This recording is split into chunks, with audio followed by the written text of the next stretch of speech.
Tonight's question somehow ended up on the auto industry rescue. And I know he keeps saying, you wanted to take Detroit bankrupt. Well, the president took Detroit bankrupt.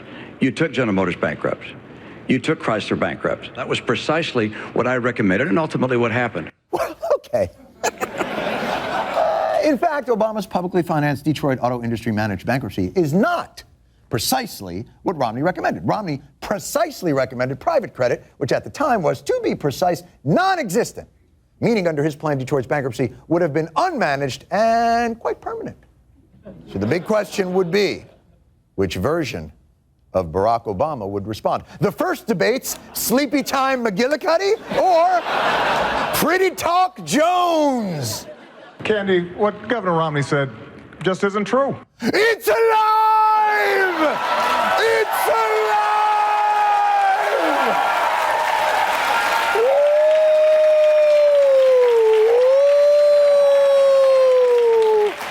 Yes, President Barack Obama decided to attend this debate. And the two candidates could finally have a truthful, substantive discussion about how much they hate each other. Governor, we have actually produced more oil. No. How much did you cut licenses and permits on federal land and federal waters? We can actually make a profit. And production on government land is down. No, it isn't. Production on government land of oil is down 14%. Governor, and production on gas is down 9%. You'll get your chance in a moment. I'm still speaking. Well, and the answer is, I don't believe people think that's the case because that wasn't a question. I believe you meant to add mother. Wasn't a question, mother. Romney was sharp and drew blood. He said that by now we'd have unemployment at 5.4%. The difference between where it is and 5.4% is 9 million Americans without work. That's going to leave a mark. But for every point Romney made, the president made more. Governor Romney was for an assault weapons ban before he was against it. Governor Romney doesn't have a 5-point plan, he has a 1-point plan. The math doesn't add up. I don't look at my pension, it's not as big as yours. Governor, you're the last person who's going to get tough on China.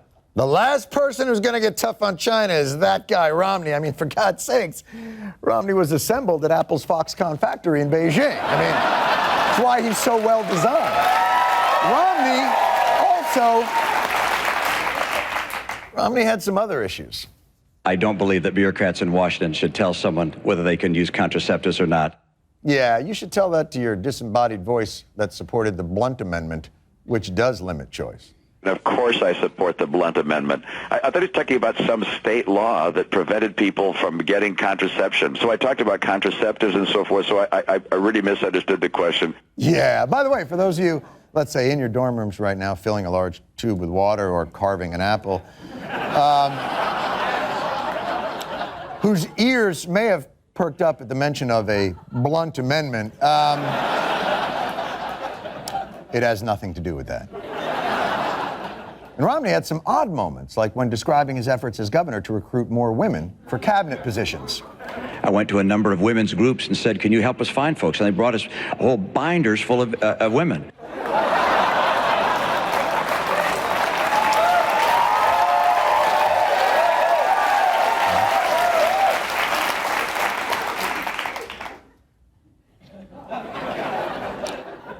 Couple of things.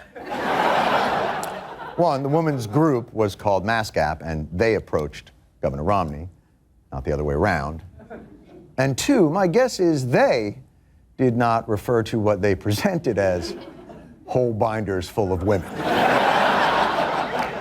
but perhaps referred to it as a well-organized collection of qualified resumes. But hey, binder of women, book of broads, notebook of nipples, whatever.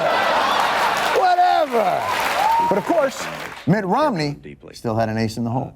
The Obama administration's confused handling of the consulate attack in Libya that killed 4 Americans. It was a terrorist attack, and it took a long time for that to be told to the American people.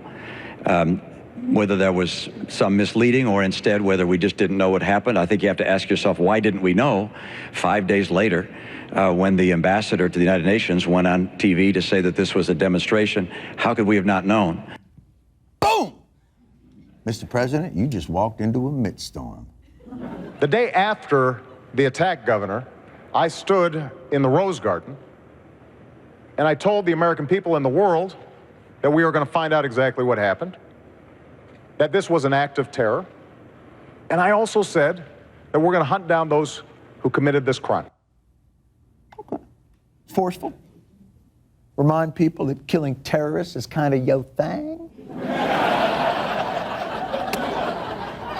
But still does not fully explain the colossal confusion-fueled ups that were Benghazi. As long as Romney doesn't inexplicably walk into some weird nitpicky semantic trap that hadn't even really been set. I think it's interesting the president just said something which is that on the day after the attack, he went to the Rose Garden and said that this was an act of terror. Oh boy. That's what I said. You said in the Rose Garden, the day after the attack, it was an act of terror. It was not a spontaneous demonstration. Is that what you're saying? Please proceed, Governor.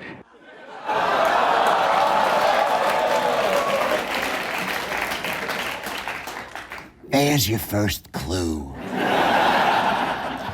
When you feel you're about to spring what you, Governor Romney, think is the checkmate moment of the debate, and your debate opponent says to you, please, proceed. Hold on. Are you trying to open that door? Allow me to open it wide. The door that you appear to want to walk through. But when your opponent does that, you might want to take a breath and wonder if, a la Wile E. Coyote and the Roadrunner, that door your opponent is pointing to is merely paint on a rock. Please proceed, Governor. I want to make sure we get that for the record, because it took the president 14 days before he called the attack in Benghazi an act of terror. Get the transcript. He did, in fact, sir. So let me call it an act of terror. Can you say that a little louder, Candy? He did call it an act of terror. It did as well. Can you say it a little louder, Candy? Can you say it a little louder? Now just the ladies. Can the ladies say it? Can I get a whoop? Please, Governor Romney, proceed. It was that kind of night for Romney, and the evidence of Obama's victory and resurgence was everywhere post-debate. MSNBC no longer seemed suicidal. CNN, of course, looked to be shooting a virtual dick-in-a-box video.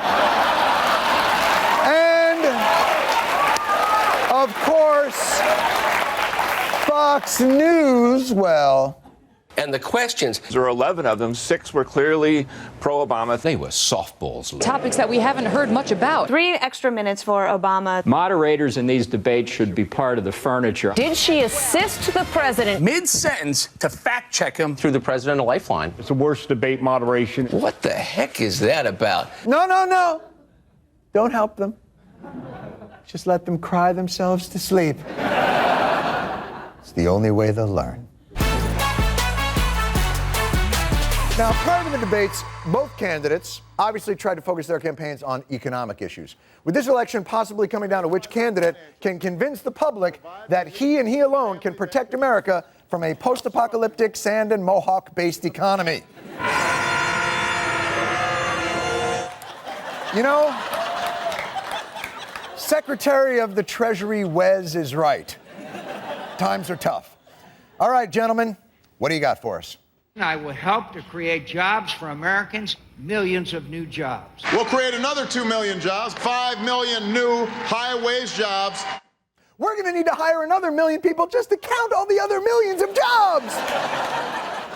All right, boys, looks like we got ourselves a good old-fashioned, not pander off, pander auction.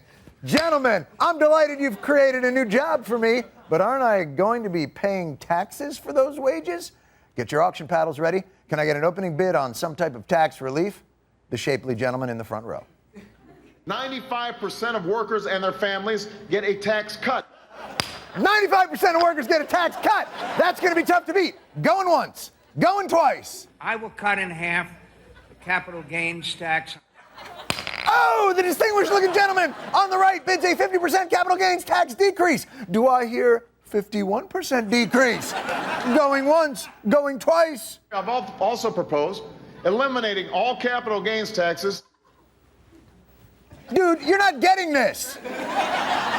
95%, I'm gonna eliminate all of it. It's an auction, you go slow. Try and outbid the other guy by a couple. He said 50, you said all of it. You'd be the worst Price is Right contestant ever. Why don't you just cut it by 150%? Why don't you just promise people extra money? Let's get serious here. Let's talk housing. I'm also proposing a 3-month moratorium on foreclosures. Ooh, won't kick you out until the middle of winter. McCain. I will direct the government to refinance troubled mortgages for homeowners. Ooh, the government will help us figure out what's reasonable to pay. Obama. I've already proposed a mortgage tax credit for struggling homeowners. Ooh, I'll kick in for your mortgage. Nice. McCain. My plan will protect the value of your home. Holy shit, John McCain just offered to buy your house at asking price. No questions asked. I gotta say, McCain's playing hardball. Nationalize the housing market. Going once, going twice. Last warning. I propose that we allow every family to withdraw up to 15% from their IRA or 401k. Your proposal is you will allow me to take out some of my own money? 401k, that's my money. Why would you give me my money? I've clearly already proven I can't be trusted with that. What do I want? Your money. When do I want it? Gentlemen, start the bidding. The hour is late. Our troubles are getting worse. We face an immediate economic emergency. We have to change direction now. We can't wait any longer. What we need to see now is swift and bold action. Urgent action. Immediately. In fact, if you look in your wallet right now, you'll see it's all in your wallet already. All right, bottom line. Both men are... Order! Order! No, that means quiet, doesn't it? Mobs are so hard to control. All right, bottom line, both gentlemen are impressing me with the impossibility of their plans. Our final item up for bid will be random economic figures you've just pulled out of your ass. Who will start the bidding? 6 or 7. 94. 95. 700. 2,000. $5,000. $10,000. $15,000. $50,000. You know, it's times like these, I wish there was a legitimate third-party candidate. $1 million for one night with your wife. Ron Paul! Oh, wait! As for the famously verbose Senator Kerry, his main task tonight would be concision, the ability to directly convey a strong and consistent message. Ladies and gentlemen, the first question of the night. Do you believe you could do a better job than President Bush in preventing another 9/11 type terrorist attack on the United States? Yes, I do. But before I answer further, let me thank you for moderating. I want to thank the University of Miami for hosting us. Smoke 'em if you got 'em. It's going to be a long night. Just get to it. Lehrer then questioned the president on one of the controversial assertions that his campaign had been making. Do you believe the election of Senator Kerry on November the 2nd would increase the chances of the U.S. being hit by another 9/11 type terrorist attack? I don't believe it's going to happen. Oh, my God. We're not going to have an election. I can't believe he just came out and said that. Of course, for the most part, the debate was focused on the war in Iraq, and the president laid out his plan to win that war. We'll never succeed in Iraq if the Iraqi citizens do not want to take matter in their own hands and protect themselves.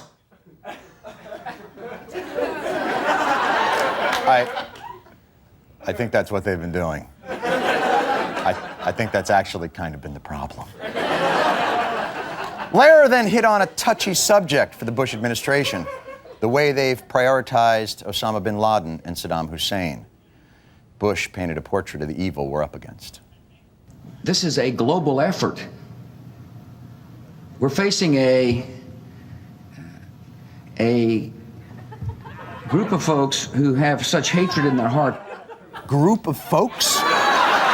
We're facing a group of folks? A group of folks is what you run into at the Olive Garden. With the salad and the breadsticks and the soup. As for Senator Kerry, he accused the president of dropping the ball domestically in the war on terror. 95% of the containers that come into the ports, right here in Florida, are not inspected. Civilians get onto aircraft and their luggage is x-rayed, but the cargo hold is not x-rayed. Does that make you feel safer in America? Not anymore. Thanks a lot, Scaredy McFear a lot. But ultimately, the biggest difference between Bush and Kerry came in their approach to coalition building.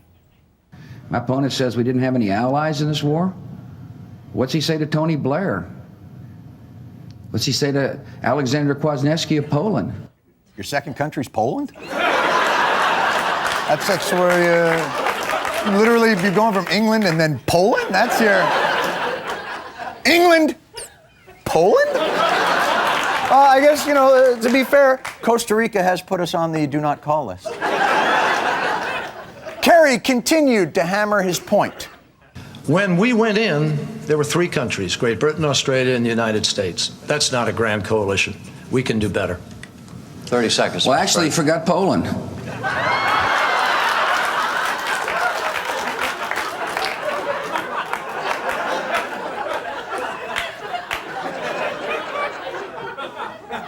What did I just say? But perhaps the biggest task for Senator Kerry was to address his reputation as a flip-flopper regarding his position on Iraq. I've had one position, one consistent position, that Saddam Hussein was a threat. There was a right way to disarm him and a wrong way, and the president chose the wrong way. There he goes again, rambling on with... Wait, actually, that was pretty clear. I got nothing.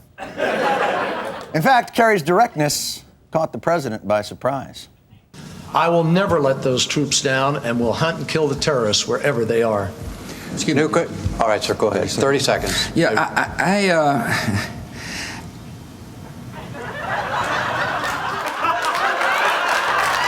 President, well, maybe he was just giving his response from behind the podium, you know.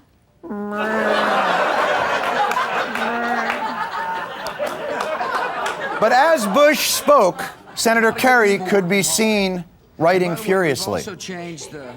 What was he writing?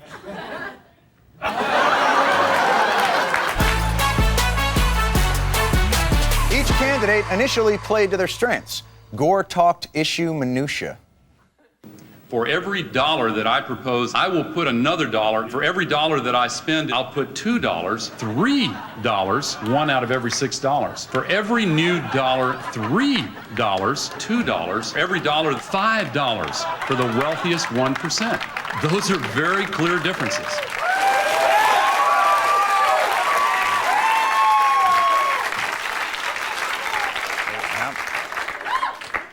How many apples do I have? For his part, Bush played up his sparkling Texas wit. I'm beginning to think not only did he invent the internet, but he invented the calculator.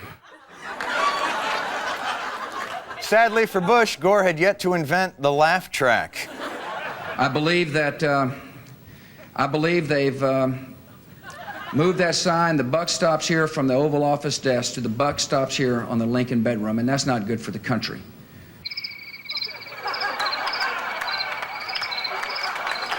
Well, like a trooper. No, Bush was like a trooper, though. You can't cave in on that. Like a trooper, Bush carried on. I think that people need to be held responsible for the actions they take in life.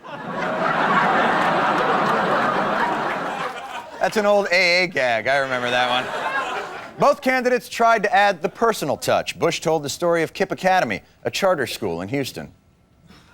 It's a school full of so-called at-risk children. So it's how we unfortunately label certain children. It means basically they can't learn. Wow. That's quite a night for the Kipp Academy. Gore trumped Bush's show and tell by actually naming names. There's a man here tonight named George McKinney from Milwaukee. He's 70 years old. He has high blood pressure. His wife has heart trouble. They have income of $25,000 a year. They cannot pay for their prescription drugs. At that point, McKinney was in the audience and could be seen doing this.